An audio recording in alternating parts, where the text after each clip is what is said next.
কোনো এক সময় ভোরবেলায় 5টা সাড়ে 5টার দিকে হবে, কোনো এক সময় এখানে বিকট শব্দ হয় বোমা বিস্ফোরণের মতো, ককটেল বিস্ফোরণের মতো। আমরা ঘটনাস্থলে সংবাদ পেয়েই পুলিশের পক্ষ থেকে এখানে উপস্থিত হয়েছি। ঘটনাস্থলে দূর থেকে যেটা দেখা যাচ্ছে দুইটা মৃতদেহ পড়ে আছে এবং 3জন, আমরা যতটুকু জেনেছি 3জন হাসপাতালে ভর্তি হয়ে এখন রাজশাহী মেডিকেল কলেজ হাসপাতালে চিকিৎসাধীন। তাদের নাম পেয়েছি। মৃত যারা রয়েছে তারা আমাদের বোম ডিসপোজাল ইউনিট র্যাবের পক্ষ থেকে আসছেন।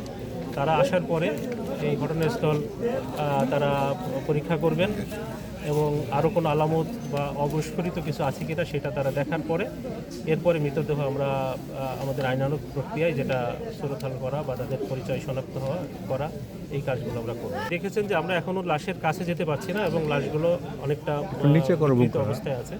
এখনও লাশের পরিচয় শনাক্ত করতে পারিনি। তাদেরকে কাছে যেতে পারলে, তাদের মুখ দেখতে পারলে হয়তো এলাকাবাসীর সহায়তায় আমরা এটা শনাক্ত করব। আমরা প্রাথমিকভাবে এটা যে কোনো হয়তো ককটেল রক্ষিত অথবা তারা তৈরি করছিল এরকম কোনো বিষয় থাকতে পারে প্রাথমিকভাবে মনে হচ্ছে।